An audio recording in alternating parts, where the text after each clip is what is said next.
Olá, gente! A videoaula de hoje é sobre como preservar o patrimônio cultural do Brasil. Também é um dos temas que estão bem cotados para o Enem 2021. E se você quer saber um pouco sobre esse assunto para produzir sua redação ou para o autoconhecimento, me acompanha nessa videoaula.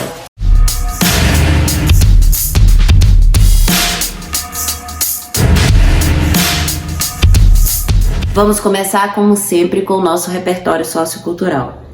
O primeiro repertório sociocultural que eu apresento a vocês é a teoria da sociedade cotovelo, que é uma sociedade egoísta, individualista, em que as pessoas não pensam no coletivo. E quando se fala em patrimônio cultural, nós estamos falando em coletivo. É deixar para as outras gerações a nossa forma de ver, a sociedade, a nossa forma de contribuir com a sociedade, ou seja, parte da história de uma nação. Então você pode entrar com a sociedade cotovelo aí no seu texto como repertório sociocultural. O segundo repertório que eu vou apresentar para vocês é a teoria do consequencialismo, que quer dizer que o indivíduo ele pode, direta ou indiretamente, atuar, fazer uma ação, mas isso não impede das consequências. As consequências, elas também podem atuar de forma direta ou indireta na sociedade. Então, muitas pessoas, às vezes, pelo imediatismo, acabam tomando atitudes ou posturas em relação ao patrimônio cultural que terão suas consequências no futuro. O terceiro repertório é um livro que virou filme chamado Fahrenheit 451, em que nós temos uma sociedade distópica em que ela é controlada pelo Estado e as pessoas são proibidas de ouvirem música, lerem livro, ter acesso à cultura de uma forma geral. Aquelas que são pegas lendo livro, por exemplo, ou elas são acusadas e assassinadas como crime, ou elas são internadas em hospício.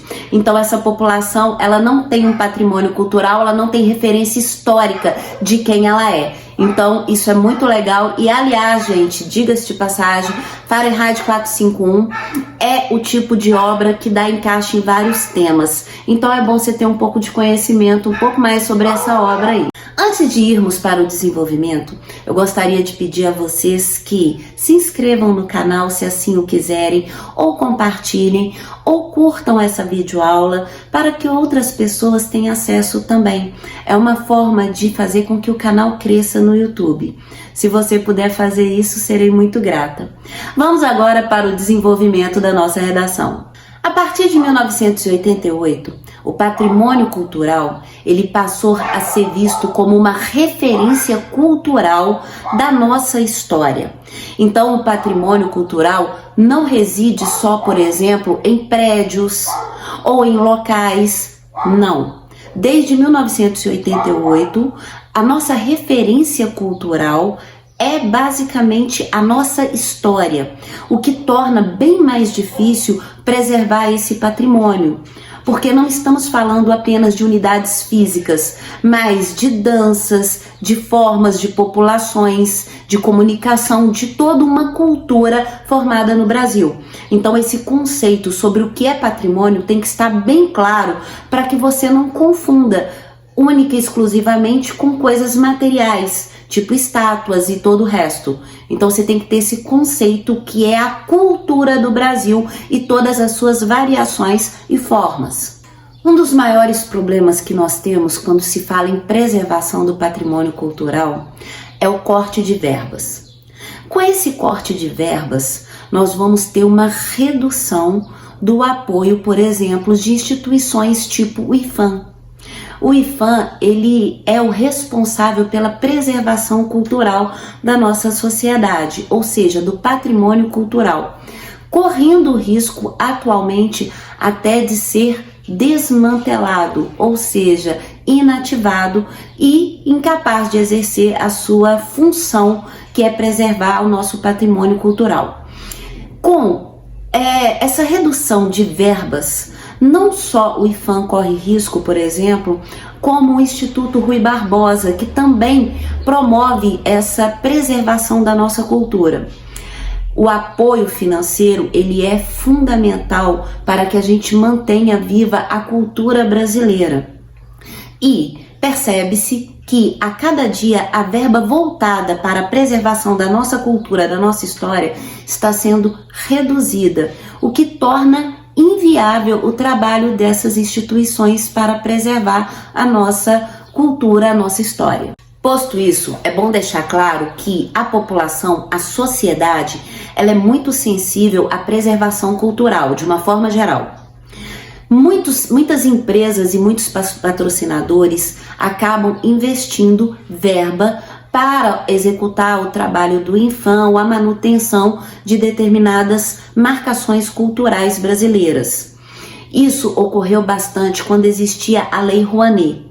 Nós sabemos que a Lei Rouanet, ela apresentou problemas e teve que ser reformulada, está sendo reformulada, mas muitos empresários, por atitude própria, e pessoas também, acabaram utilizando essa Lei Rouanet para usar em benefício do patrimônio histórico. O grande problema é que os empresários e a população sozinhos, eles não conseguem manter uma instituição desse porte com esse legado. Então, quando eu falei para vocês sobre a questão da redução de verbas, eu não estava falando da iniciativa privada, eu estava falando da ação governamental para a preservação desse patrimônio. Vale ressaltar, conforme eu já havia dito no início dessa aula, que o patrimônio cultural, ele precisa de muito suporte, muito apoio, porque trata-se de um legado. Ou seja, não é uma meia dúzia de prédios, por exemplo, aqui em Mariana, que é o lugar que eu estou gravando esse vídeo para vocês. É uma cidade histórica, então tem uma atuação muito grande do INFAM, muito grande, por exemplo, em preservação ao centro histórico, assim como Ouro Preto, que fica aqui pertinho. Mas não é só as igrejas, por exemplo, a calçada, a rua, não. É a cultura de uma população. Então é um legado que nós estamos deixando para as próximas gerações e é um legado também que recebemos das gerações anteriores.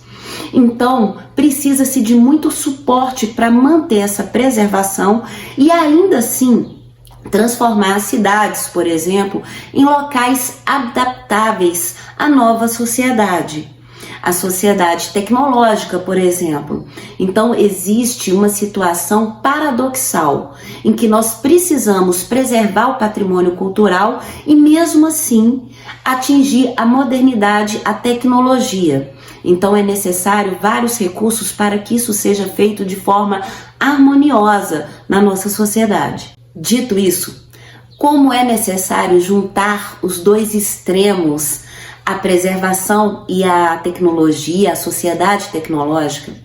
Por vezes, muitos técnicos, por exemplo, do INFAM ou o próprio INFAM, ele tem tanta pressão política, partidária, econômica, que eles acabam aprovando projetos para determinadas cidades ou locais, seja lá o que for, que acabam prejudicando o patrimônio cultural, acabam prejudicando o legado dessa história. Não porque eles não percebem, não porque eles não sabem, mas porque a pressão econômica ou política é tamanha que não há como fazer o contrário. Então, a gente percebe que essa preservação do patrimônio cultural, às vezes, ela ocorre por poderio daqueles que mandam ou em benefício daqueles que têm poder e não se preocupam naquele momento com esse legado histórico. O adensamento ou a superpopulação naqueles locais onde tem preservação é um dos problemas. Partindo-se do pressuposto que as pessoas elas avaliam, por exemplo, a questão do valor imobiliário, aquela região, do valor daquela região. Então essas pessoas, elas querem derrubar os prédios por um processo imediatista e ali construir, por exemplo, residenciais, prédios, shoppings e todo o resto. Então esse valor de mercado aí, ele acaba atrapalhando a preservação cultural de determinadas regiões.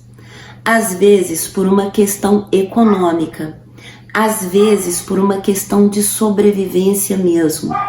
Isso quer dizer, por exemplo, que muitos locais considerados patrimônios culturais, eles são vistos e como único caminho para a preservação e manutenção mínima de vida digna daquela população.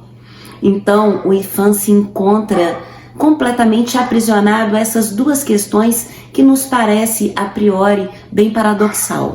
Um exemplo seria a população ribeirinha, que mesmo estando nessa questão de preservação cultural de solo, elas acabam sendo removidas direto ou indiretamente para a construção de algo que tenha um imediatismo maior financeiro para a população. Então, preservar a cultura do nosso país é preservar um legado, é preservar uma história. Nós poderemos e nos afirmaremos enquanto uma nação, enquanto tivermos histórias para contar e enquanto pudermos deixar o nosso legado para as próximas gerações. Saber de onde viemos nos mostra para onde vamos. Se você gostou dessa videoaula, então, gente, eu agradeço muito vocês terem permanecido até o final, ter me acompanhado nesse processo todo. Fiquem com Deus, até a próxima aula, se Deus quiser. Um grande beijo para vocês. Tchau, gente!